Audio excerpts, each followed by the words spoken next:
into round number 2 of the Tire Smoking Funny Cars. Now, we told you before, Bruce Larson has a bye run as Glenn Mikres in the Joe Paisano car is unable to make the call. But I think we'll see him do in Funny Car exactly what Bruce Allen did in Pro Stock. Run the car as hard as you can. You want to know, Don, if you still have the combination. Well, and you also got to get lane choice. That's very important. I mean, what good does it do to take the car down the course? It costs $5,000 to make a run if you don't get a good performance data.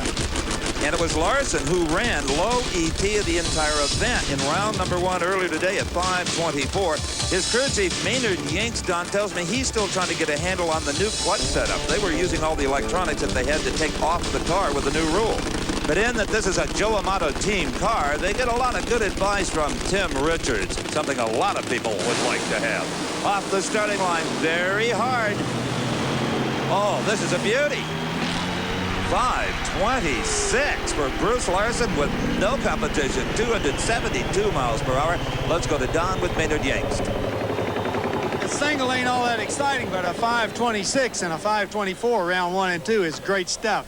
Oh, the car's performed pretty well. I think we might be starting to get a handle on the clutch system, and Tim come up with a new fuel combination for us, and the two seem to like each other right now, so hopefully it'll last all day.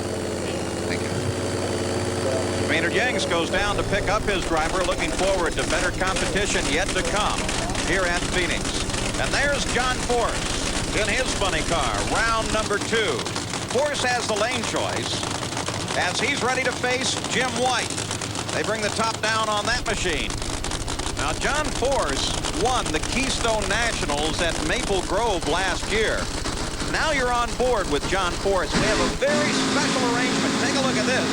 As he goes through his burnout, look at the smoke come up into the cockpit. We have Steve Evans in two-way radio contact with John Force. They can talk to each other. Go ahead, Steve. John Force, Steve Evans. Beautiful burnout. What do you expect from the car here in the second round? Sounds real good, Steve. You got a lot of muscle.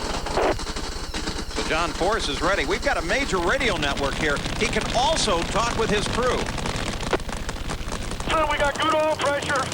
How's the motor look, okay? Everything's just fine, John. So John Force in radio contact with almost everybody here at Phoenix as he brings her back and puts her on the line as he's ready to face Jim White.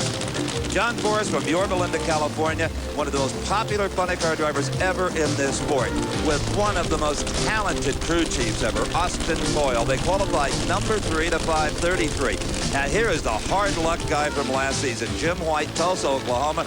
It was either in the wall, upside down, or on the fence. Car on a Roland Leong valves. That won't happen this year. Qualified well with a 5:38.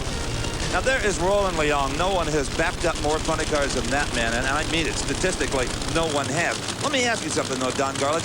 What could John Force's crewman tell him about that car on the radio? Well, he can look at the exhaust pipes and make sure everyone is hitting properly, that there's no little puffs of smoke. Also, the sound. They'll get a different sound outside the car than he'll get inside the car.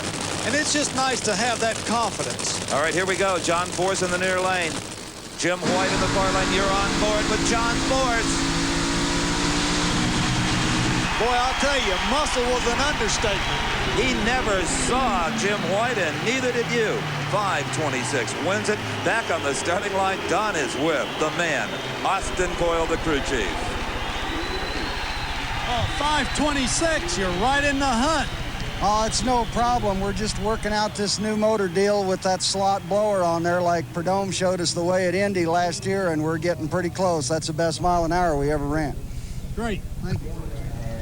Well, you talk about power. White came off the line with a better reaction time, but it was power that was the ally to John Force. Take a look at this run. Well, you know, we heard John say on the two-way radio that it had a lot of muscle. Well, that's what it takes. And, you know, the driver can feel that inside the car. That engine just vibrates up through the frame rails. John Force takes the win with a 5:26. Let's go to the far end. John Force asking the crew if he was late. You were a little late. but the car was quick enough. 5:26. Well, I know, coming back from Maple Grove when I won that race down there leaving, and this morning I really deep staged and it gave me a good lead time, and Cole said, Forrest, maybe you're hurting us for lane choice because it does slow the car down. So he said, cut that out. We'll just outrun him if it works. And I was really late, so trade out there, huh? Indeed. John Forrest. Well, the funny